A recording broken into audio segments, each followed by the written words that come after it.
we're going to talk Red Sox because I was getting way too late on that anyway. But I kind of talked about this a few weeks ago when it was announced and it kind of the trailer came out. We played the trailer for this new Netflix comeback documentary, 04. And I'm like, dude, do we really need to hear about this again? Like, I get it. I get the 04 team. It's probably my favorite sports team ever. It's the greatest sports story ever told. But like, I get it. You know, I've heard from these guys. I understand. I'm going to watch it because it's Red Sox porn or whatever. But then I actually get into those 4 days and it's the 20th anniversary of all this. And I'm like, damn, man, this is still a lot of fun to do. Like, this still brings out the kid in me a little bit. And I remembered something I watched a few years ago that I went and found on my YouTube this morning, because I'm going to pull a Pete Souza thing big time here. Pete loves old radio, loves Mike and the Mad Dog. And I just want to bring you back into the perspective that you might not have seen. And this was the opening to Mike and the Mad Dog 20 years ago today. Talking sports, going at it as hard as they can. It's like a Mad Dog on the fan.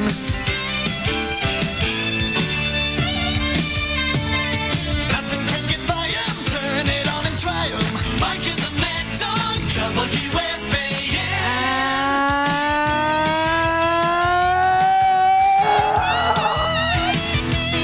Good afternoon, everybody! Red Sox Nation in the South Bronx!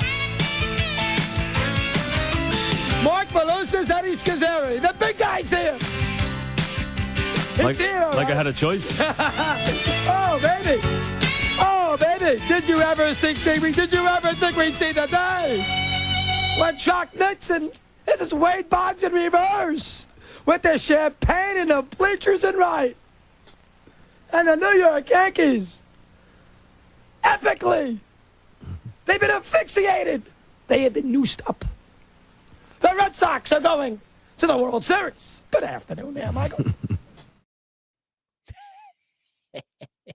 Did you ever think you'd see the day? Should I open the show like that from now on, by the way? Absolutely. Good morning, everybody. I think the only thing you're missing is a big hat. Yeah, like a big foam cowboy hat. Big foam cowboy hat, Or maybe just one of those big hats. maybe a bell of some sort, an auga horn. God, I do love Mad Dog. And this is what I love the most about Mad Dog, is he hates the Yankees. He Yeah. fucking hates Yeah. them. Yeah. That's so good. Good man. for him. I cannot believe I forgot this. It's one of my prized possessions. I have it at home. It is the framed cover of the New York Daily News this day, 20 years ago today. And it's just this big picture of A-Rod with his like hands like this over his face, and in big letters, "The joke's on us." I have it framed. It's literally one of my favorite things that I own. I can't believe I didn't bring it. It's 20 years ago today. That headline fucking rules. Hey, man. Rod. Fucking. Am I right? Yeah. He's Selling vans, right? Yeah, sure. Didn't he selling vans? I think he's on. Like with some woman who's supposed to be his wife in a commercial? No, dude, what? He's on. I think he's still on that Fox show. Is he? At Fox, I don't know, with Reba Jeter and McEntire? David Ortiz. Yeah. He's on Reba. Is he? That wacky neighbor Alex, Hey, it's Alex. who's always got bright lights in his backyard. And can you hear how loud his truck is when he starts that thing up, folks? Guy's crazy. Oh, man. So, yeah, when I see stuff like that, I get reminded at just how great this thing was, how awesome this was, how it is the greatest sports story ever told. So, you know what? Yeah, fuck it. Later this week, I think it's Wednesday. For some reason, they're doing it on Wednesday, which would have been the start of the World Series 20 years ago, not the actual comeback that they're doing the series on. It will be on Netflix. I'll be watching it.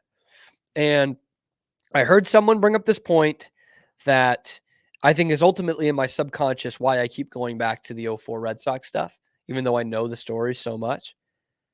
And I think it was Mutt who said it, Mike Manansky. He said, I'll watch it because it reminds me of when baseball was the most important thing in Boston. And he's right. Mutt's wrong about a lot of things. He's right about that. I miss that. Like when I was growing up, The Red Sox were the team. And this was at the beginning of the Patriots dynasty too. And I think I'm kind of the last generation that's the case for.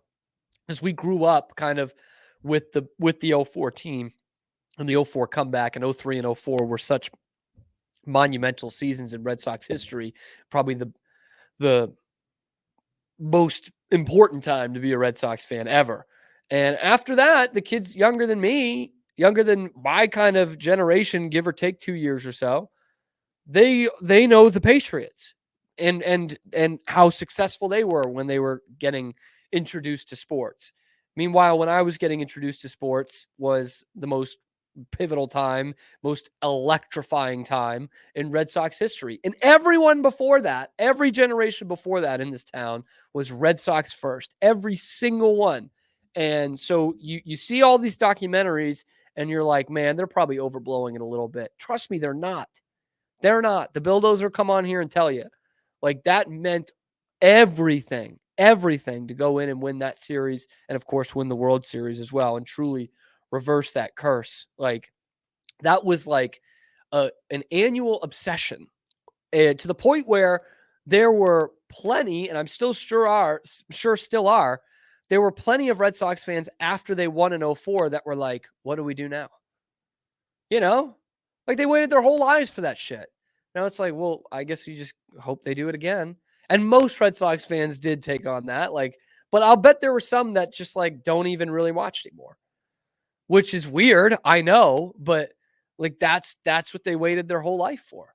Bill was almost 50 and was so into the Red Sox his whole life, was almost 50 before he saw them win the World Series. My grandfather was 74. That's old, man. Before he saw his team win it one time. Like, that's insane, man. That is incredible.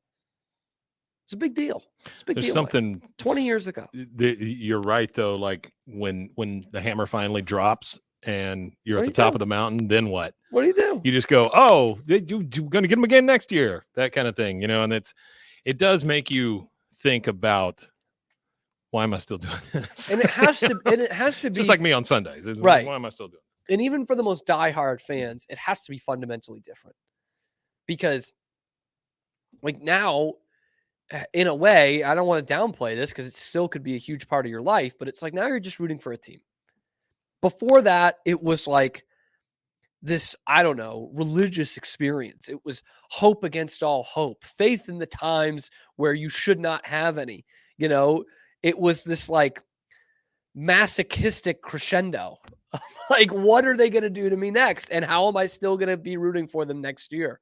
Like, I don't know. And it was all in the promise that someday this will happen and it will be pretty cool. Part of it for me is the wholesale change of players also. Like, you start to root for a group of guys, and when those guys change or they're all gone, now what also? So it's like a double dip, There's no way you're going to be a Titans fan after they win the Super Bowl. No. You'll do it for another year. And No, just be like, no. I will tell you I'll this. be like, I'm good. Yesterday, didn't watch it all. Just Well, didn't. You told everyone on Reddit you weren't going to do it. Also, didn't go back on Reddit. Nope. Yeah, it would have been real easy to go into Reddit and go, see, told you, but let them stew. Back to this Mike and the Mad Dog thing, by the way, we're going to riff in the next one. I've got something for us. Because I've seen they posted on YouTube in like 15, 20-minute clips, basically the whole 4 hours of that show. And I've watched it. I have gotten a bunch of glee by watching it, because again, I know you all know the story, but it's like, thinking about it in its simplest terms, the Red Sox went almost a century of being the losers, like the chokers, the best chokers in all of sports. There are teams that choke, and there are ones that raise it to an art form. Then there are ones who do both of those and make it their entire identity. And that was the Red Sox. For 86 years, that was them. And then the fact that your most hated rival, who did nothing but win in that time, now has that mantle of being the biggest chokers, and to have you be the ones that do it to them, there's never been anything better. It's the greatest sports story ever told in real life. Game 7, Yankee Stadium, 1 year later, and just pound them into submission. There was another clip that I meant to send you, Mike, that I just didn't do it. That's on me. I can't believe you did that to me, Mike. You let me forget. I'm really sorry. Yeah. Didn't mean to.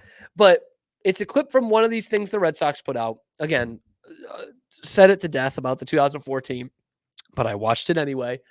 And it was about it was the players watching the iPad, watching the key plays in that series and giving their perspective, their commentary, which is a little bit different from what we've seen. And they did the Game 7 one, and Doug Mankiewicz is one of the players. Now, of course, Doug Mankiewicz comes in the Nomar trade on July 31st. He only plays half the season for the Red Sox. He's basically a defensive replacement first baseman. He's kind of a jag on the team. And he starts to cry. He gets emotional as he's talking to the interviewers after watching the final out. And it almost got me emotional, Mike. And you know how much that takes. But he was like, I was so happy because I saw what happened to them last year. I saw what happened to them in 2003. Those guys left it all out there and got their hearts ripped out. What that, as another professional baseball player, what that means to those guys. And so he was so to be able to come back a year later, same spot, Game 7, Yankee Stadium, and actually win it and just erase those demons right away. He was it's the coolest thing I've ever been a part of. That he it's almost like a faith thing, a God thing, that I got put here in this situation, a year later. You saw how much it meant to them the year before, you feel for them, and then you're now I have the opportunity to actually go and help my brethren and make this better. That's sick. And Trot Nixon, which Mad Dog was alluding to, Trot Nixon, after the kind of celebrations have died down a little bit, runs out to right field where there's a bunch of Red Sox fans in the building with a bottle of champagne, spraying them in the outfield. That's so sick, man. And you heard the story about it. You can hear it if you watch the game back. But they're as the Red Sox get closer, the Red Sox fans in Yankee Stadium just get louder. And you know that there's a bunch of people who, bought tickets last minute because they're what if this is it? What if they actually do this? I don't care. I'm ready to put myself through this pain because if they do it, it's going to be incredible. And it was a chilly night. So they came in, they had, a winter jacket on covering a Red Sox sweatshirt. And then once it got closer, they started cheering a little bit louder. They maybe show off that they've got a Red Sox jersey underneath, and it starts to become more apparent that there's more Red Sox fans in there than initially thought. But there's one moment too. Tim McCarver, the longtime color guy with Joe Buck on Fox, always just pointed out the obvious. Oh yeah, Tim, we get it. A double play is worth 2 outs. And after the last out, Joe Buck kind of lets it breathe, say the Red Sox have won the pennant.